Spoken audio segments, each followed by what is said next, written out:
ஆஸ்கஸ்ட்ரோ நேயர்களுக்கு வணக்கம். நான் ரவினா. இன்றைய நேர்காணலில் நம்மோடு இருக்கக்கூடிய சிறப்பு விருந்தினர் யார் அப்படின்னு பார்த்தீங்கன்னா, சைக்காலஜிஸ்ட் டாக்டர் மற்றும் ஜோதிடர் தாமோதரன் அவர்கள் தான் நம்மோட இணைந்திருக்காங்க. வாங்க அவங்க கூட சேர்த்து நிறைய விஷயங்களை கேட்டு தெரிஞ்சுக்கலாம். சார் வணக்கம். வணக்கம். எப்படி சார் இருக்கீங்க? நல்லா இருக்கு. நம்மளுடைய சேனலில் புதுசாக ஒரு விஷயம் பண்ணலாம் அப்படின்னு பேசியிருந்தோம். என்ன அப்படின்னா, உளவியலும் ஜோதிடமும் அப்படின்னு சொல்லிட்டு ஒரு விஷயம். இந்த உளவியலுக்கும் ஜோதிடத்துக்கும் என்ன சம்பந்தம் இருக்குது?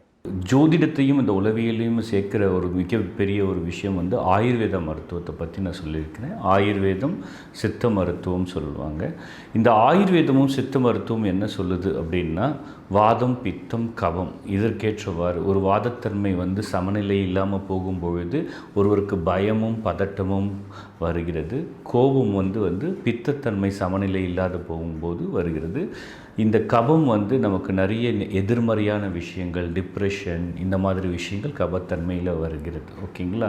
இந்த வாதம் பித்தம் இந்த கபத்தினுடைய தன்மையும் நம்மளுடைய இந்த ஜோதிடத்தில் அந்த அளவுக்கு நம்ம அளவிட முடியும். ஓகேங்களா? எதிர்காலத்தில் எந்த தசாபுக்தியில் எந்தெந்த மாதிரி அவர்களுக்கு நம்மளுடைய பிரகிருத்தின்னு சொல்லுவாங்க. அது பேர் பிரகிருத்தினா பிரகிருதி விக்ருதி. பிரகிருத்தினா நம்ம பிறக்கும்போது இருக்கிற நம்மளுடைய உடலினுடைய இயற்கை தன்மையை தான் பிரகிருத்தின்னு சொல்லுவாங்க. சிலர் வாதமாக இருக்கலாம், பித்தமாக இருக்கலாம், கபமாக இருக்கலாம். அதே சமயம் அந்த தன்மையை பற்றி ரொம்ப ஆய்வு செய்ய முடியும். இப்போ ஒரு பித்தத்தன்மை இருக்குன்னா ஒரு சூரியன் சம்மந்தப்பட்டு செவ்வாய் சம்மந்தப்பட்டதாக இருக்கும். கண்டிப்பாக அதற்கு ஏற்றவாறு பரிகாரங்கள் மட்டும் கிடையாமல் நம்ம ஏதாவது செய்தோம்னா நன்றாக இருக்கும். சார், நீங்கள் நிறைய பேர் நிறைய பிரச்சனைகளோடு இருக்காங்க. எல்லாருக்குமே நமக்கு யாராவது ஒருத்தவங்க ஒரு ஆலோசனை சொல்லிட மாட்டாங்களா, நம்ம ஒரு பிரச்சனையிலேருந்து வெளியே வந்துட மாட்டோமா அப்படின்ற ஒரு ஏக்கம் இருக்கும் இல்லையா? நீங்கள் ஒரு உளவியல் சிந்தனையாளராக இருக்கீங்க, அது மட்டும் இல்லாமல் ஜோதிடராகவும் இருக்கீங்க. அப்போ கண்டிப்பாக ரெண்டும் சார்ந்து உங்களால் ஒரு விஷயத்தை கண்டிப்பாக நம்ம நேயர்களுக்காக கொடுக்க முடியும். ஸோ உளவியல் சார்ந்து நம்ம நேயர்களுக்காக நீங்கள் கொடுக்கக்கூடிய விஷயம் என்ன சார்?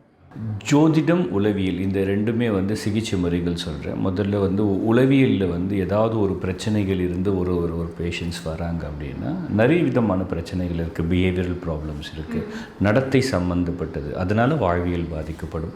சில சமயம் மனம் சம்மந்தப்பட்டது, மனச்சிதைவு, மனக்குழப்பம், மன அழுத்தம், இந்த மாதிரி விஷயங்கள், டிப்ரெஷன், ஸ்ட்ரெஸ் அண்ட் ஆங்ஸைட்டி, இந்த மாதிரி சைக்கோசிஸ், பல விதமான விஷயங்கள் இருக்குது. பொதுவாக வரும்பொழுது இங்கே சைக்காலஜியில் நாங்கள் முதல்ல ஃப்ரீ அசோசியேஷன் பண்ணுவோம். மனசு விட்டு பேசுவாங்க.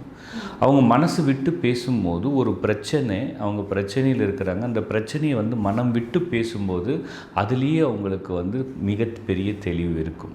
ஒன்று முதல்ல அவங்களுடைய உணர்வுகளை வெளிப்படுத்துகிறாங்க, அதில் ஒரு பாதி தெளிவு வரும். அடுத்தது அவங்க அந்த பிரச்சனையை பற்றி மீண்டும் மீண்டும் தெளிந்து பேசப்படும் போது அந்த பிரச்சனையை பற்றி ஒரு புரிதல் வரும்.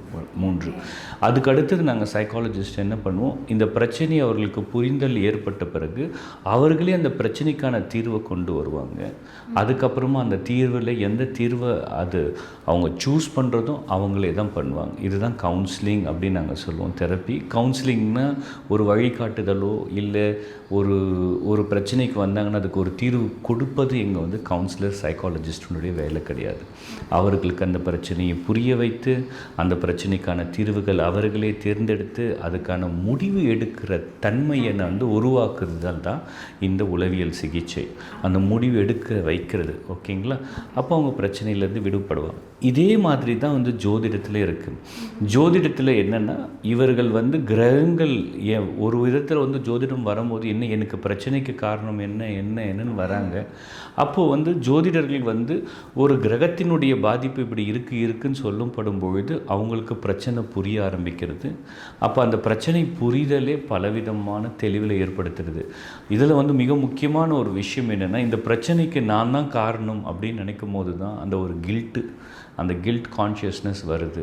இல்லை, இந்த பிரச்சனைக்கு நான் மட்டும் காரணம் இல்லை, கிரகமும் காரணம், விதி, கர்மா, இந்த மாதிரி ஒரு நம்பிக்கை இருக்கிறதுனால அதிலிருந்து அவங்களால மீண்டும் வெளியில் வர முடியுது. ஓகே. ஆனால் ஜோதிடம் அப்படின்னு பார்க்கும்போது ஒவ்வொருத்தருடைய பிரச்சனைக்கு காரணத்தை அந்த ஜோதிடம் மூலமாக அறிய முடியும். அதே மாதிரி ஒரு ஜோதிடர்கள், நல்ல ஜோதிடர்கள் அவர்களுக்கு வந்து நல்ல நம்பிக்கை ஊட்டுறாங்க. இந்த பிரச்சனை இப்படி இல்லை, இது மாறப்போகுது, நீங்கள் வெளியில் வரப்போகிறீங்க, அது பரிகாரம் சொல்கிறாங்க. ஆனால் பிரச்சனையிலேருந்து வெளியே வந்துடுவாங்கன்ற ஒரு நம்பிக்கை இது பண்ணுறாங்க. அதனால் ஜோதிடர்களும் வந்து ஒரு உளவியல் சிந்தனையாளர்கள் மாதிரி தான் இருக்கிறாங்க. சில இடத்துல பயம். ஓகே, ஜோதிடம் அப்படின்னாவே என்னென்னா ஒரு ஜோதிஷ் அப்படின்னு ஒரு இந்த வார்த்தையினுடைய பொருளே வந்து நமக்கு வந்து இங்கே பயம், அவேர்னஸ்ன்னு பேர். அதாவது ஒரு விழிப்புணர்வு தான் ஜோதிடம். ஓகேங்களா? ஆனால் சில சமயம் ஒரு பிரச்சனையை பற்றி ஒரு விழிப்புணர்வை ஏற்படுத்துறது தான் ஜோதிஷ் அப்படின்னு வந்து நம்ம சொல்லுவோம். ஆனால் வந்து இப்போ சில சமயத்தில் வந்து ஜோதிடத்தினுடைய அந்த கூற்றுக்கள் சில பேருக்கு வந்து ஒரு பயத்தை ஏற்படுத்துகிறது. அந்த பயத்தை தான் கொஞ்சம் சில சைக்காலஜிஸ்ட் நாங்கள் வந்து வேணாம் அப்படின்னு சொல்கிறோம். இப்போ நிறைய பேர் பார்த்தீங்க அப்படின்னா, நீங்கள் சொல்லிட்டீங்க ஜோதிடம்னா வந்து சைக்காலஜிஸ்ட் வைஸ் வந்து டாக்டரை போய் கன்சல்ட் பண்ணுங்க, இல்லை வந்து உங்களுக்கு இன்னொரு பிரச்சனை இருக்குது அப்படின்னா ஜோதிடரை போய் பாருங்கள் அப்படின்னு சொல்கிறீங்க. இப்போ நிறைய பேருக்கு வந்து 2 வேலையுமே வந்து பெருசாக நம்பிக்கை இருக்காது. ஆனால் பிரச்சனையை போட்டு மனசுக்குள்ளே போட்டு திணிச்சுக்கிட்டே இருப்பாங்க. அவங்களுக்கு ஃபர்ஸ்ட் ஆஃப் ஆல் என்ன பண்ணணுன்னே தெரியாது. இப்போ நம்ம வீடியோ பார்க்குற நிறைய மக்களுமே வந்து என்ன பண்ண அப்படின்னு சொல்லிட்டு தெரியாமல் இருப்பாங்க இல்லையா? ஸோ அவங்க என்ன பண்ணலாம்? 2 பேர்ட்டையுமே எனக்கு போக விருப்பம் இல்லை, ஆனால் என் பிரச்சனை சால்வ் ஆகணும்னா அவங்க என்ன பண்ணலாம்? பர்சனாலிட்டின்னு சொல்லுவாங்க. ஒவ்வொருத்தருடைய ஆளுமை, அந்த ஆளுமை வந்து இது முடிவு செய்கிறது. இந்த ஆளுமையில் ஒரு விதமான ஆளுமை வந்து லோக்கஸ் ஆஃப் கண்ட்ரோல் சொல்லுவாங்க. லோக்கஸ் ஆஃப் கண்ட்ரோல் அப்படின்னா அதில் 2 விதமான லோக்கஸ் ஆஃப் கண்ட்ரோல் இருக்குது. எக்ஸ்டர்னல் அண்ட் இன்டர்னல் இருக்குது. எக்ஸ்டர்னல் எப்படின்னா என்னுடைய பிரச்சனைகளுக்கு, என்னுடைய வாழ்க்கையில் நடக்கிற எல்லா விஷயங்களுக்கும் செயல்களுக்கும் வெளியில் இருக்கிறவங்க தான் காரணம் அப்படின்னு நம்புகின்றது வந்து இது வந்து external locus of control. Internal locus of கண்ட்ரோல்னால் என்னுடைய விதி என் கையில் தான் இருக்குது, நான் செய்கிறது தான் ரைட்டு, நான் இந்தந்த தவறுகள் செய்தேன், இந்தந்த மாதிரி நான் செய்கிறதுனால தான் பிரச்சனைகள் வருகிறதுன்னு வந்து முழுவதுமாக இன்டர்னல் லோக்கஸ் ஆஃப் கண்ட்ரோலில் இருக்கிறவங்க இப்படி நினைப்பாங்க. மோஸ்ட்லி இன்டர்னல் லோக்கஸ் ஆஃப் கண்ட்ரோலில் இருக்கிறவங்க ரொம்ப லாஜிக்கலாக இருப்பாங்க. அதனால் அவங்க வந்து ஜோதிடத்தை நம்புறது கொஞ்சம் கஷ்டமாக இருக்கும். அவங்க வந்து உளவியல், செல்ஃப் ரிஃப்ளெக்ஷன், தன்னை பார்க்குறது, தன் எல்லா பிரச்சனைகளுக்கு நான் எங்கே தவறு செய்தேன், அதை எப்படி தீர்க்க முடியும்னு இப்படி போவாங்க.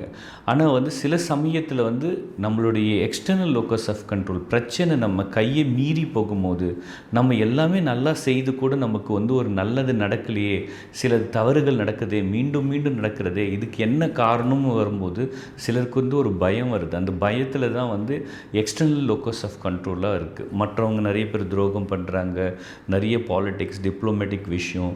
எனக்கு கூட பிறந்தவங்க அவங்களுக்கு நல்ல மாமியார் கிடைக்குது, எனக்கு ஏன் நல்ல மாமியார் கிடைக்கல, அவங்க வந்து என்னுடைய பிஸ்னஸ் தான் பண்ணுறாங்க, அவங்கள விட நான் திறமையானவன், எனக்கு மட்டும் பிஸ்னஸில் எனக்கு லாபம் வரமாட்டேது, அவர் ஒன்றுமே பண்ணல, ஏன் வருது? அப்போ வந்து கண்டிப்பாக எக்ஸ்டர்னல் லோக்கஸ் ஆஃப் கண்ட்ரோல் வந்துடுமா?